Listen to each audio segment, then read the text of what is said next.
Bismillah ar-Rahman ar-Rahim, dear students, grade 12. Now, inshallah, we are going to introduce Unit 6, Lessons 4 and 5, as you can see in front of you. Unit 6, Lessons 4 and 5, whose title is Under Threat. This is the title of the whole unit. And now, open your student's book on pages 48 and 49. As you can see in front of you here, in these two pages, we have two ideas we would like to introduce. The first part is based on grammar, and the second one is introducing some new lexical items or new vocabulary, as you can see in front of you. Here from the very beginning, we would like to introduce or start with introducing some new lexical items, as you can see in front of you here. And from the very beginning, here we have this word which is aware. Take care, dear students, of aware. Read it again and again. Having knowledge of a situation. And here we have bounty. Bounty means a lot of, or plenty of, or an abundance, or plenty. Bounty, abundance, plenty. And here we have cultivate. I think from the picture in front of you, you can read it. Cultivate. This one here, grow, means to grow, plant, cultivate. Here also we have encroach. And encroach here is a verb which means to intrude on a person, the thing. Intrude on a person, the thing. Encroach, this one, encroach.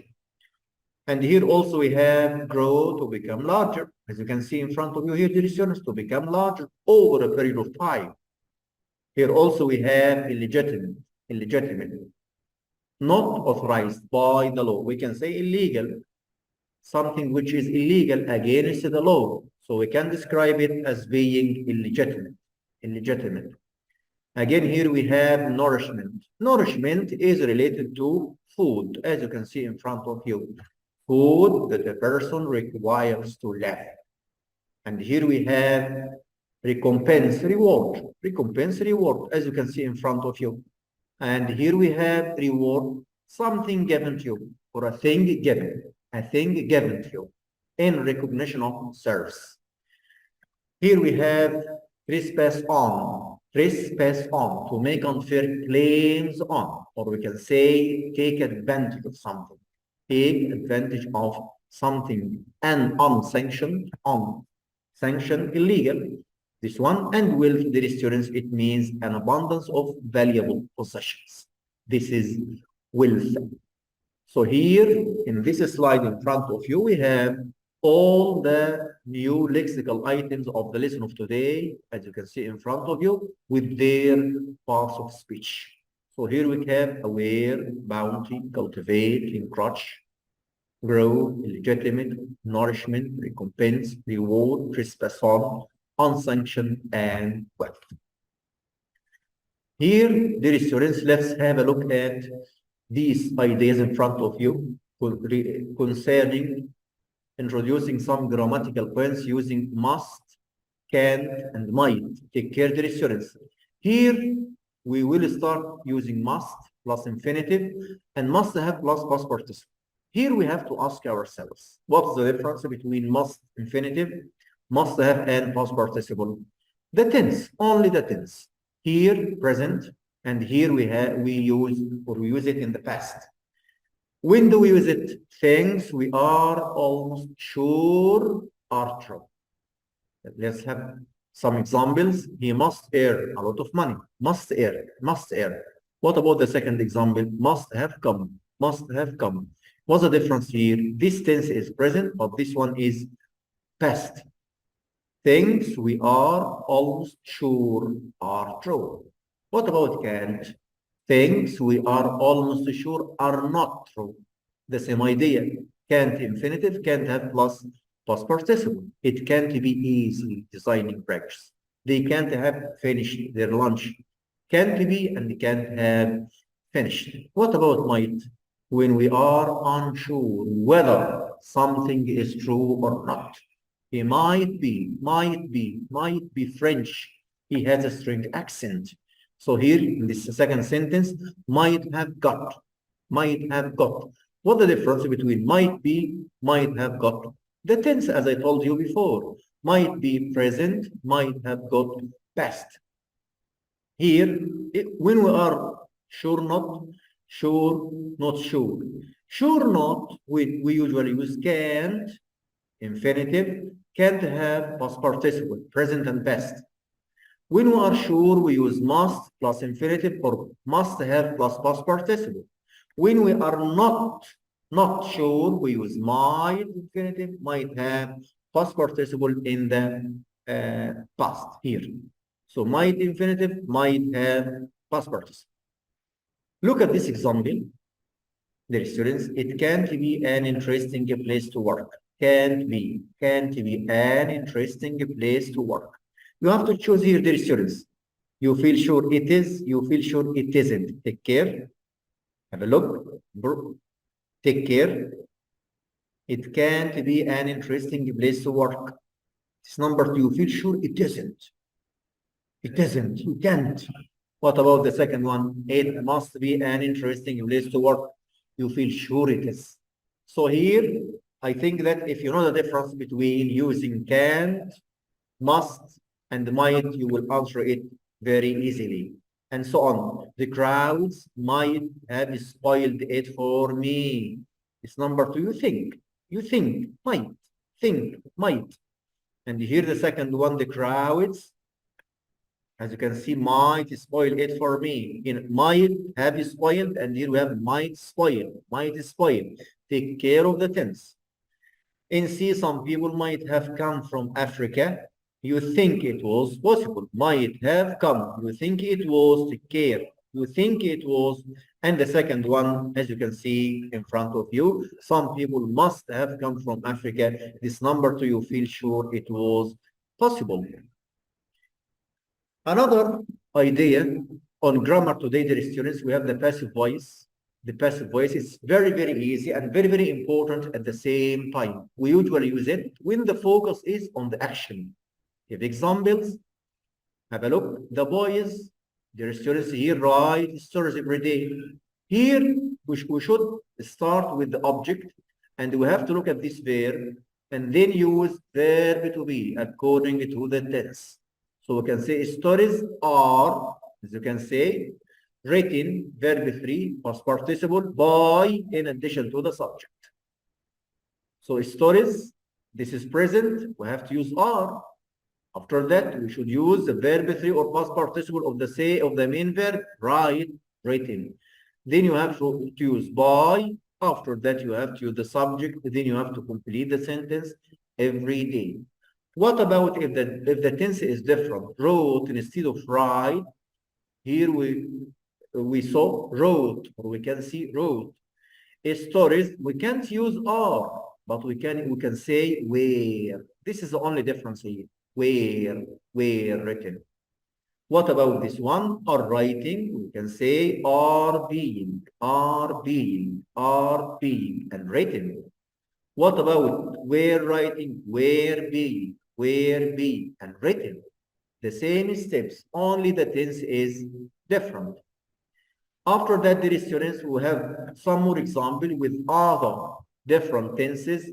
Pandas are protected, Verb to be and past participle, were hunted, are being threatened, and here were being hunted, has been stolen. This is present perfect passive.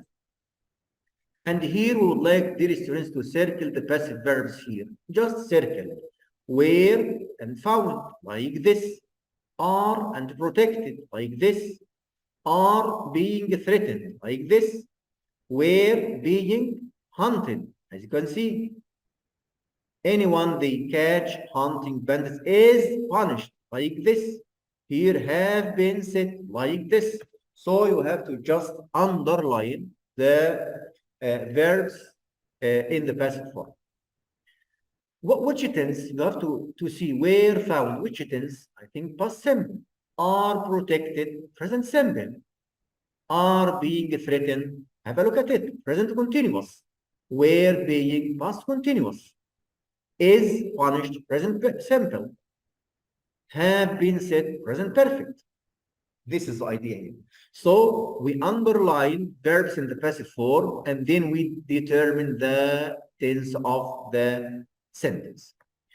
After that, dear students, here we have, we would like to see something else here. Read the text, then using the dictionary or the glossary at the end of this book, give definitions for these words from the box. Bounty, cultivate, recompense, illegitimate, encroach, and nourishment.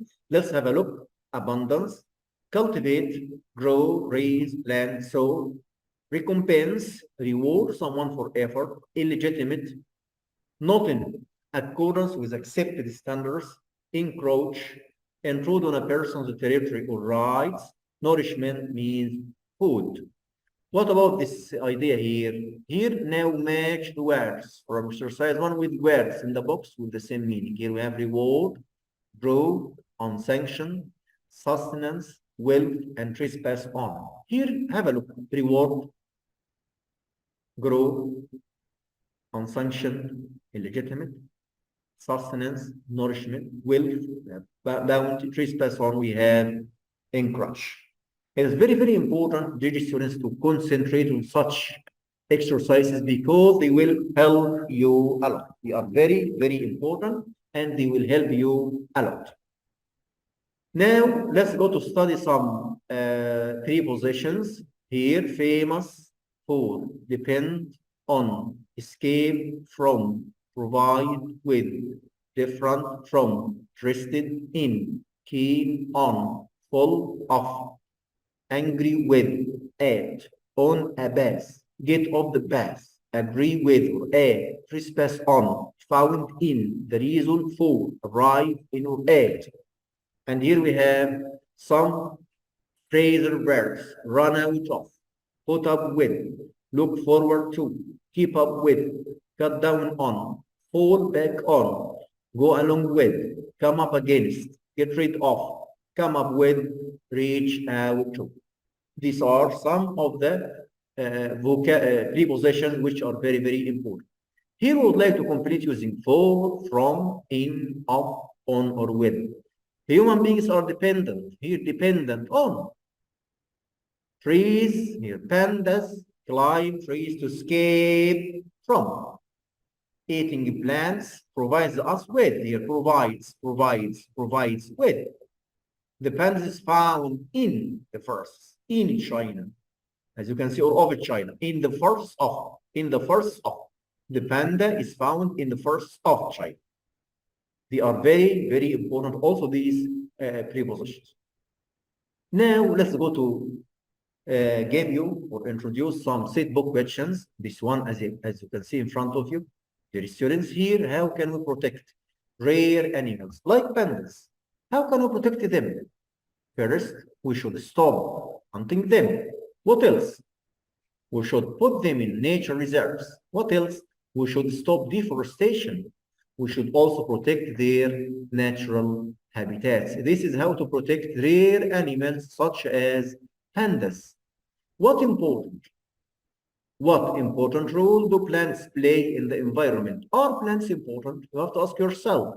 Are plants important? This is the idea here. They provide nourishment. What else? They enrich the soil.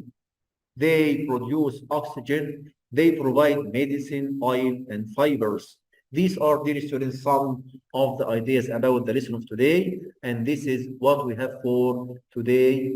Now, I'd like you, dear students, to try to revise these new ideas again and again, and next time we will have another lesson. Thank you very much and see you next time.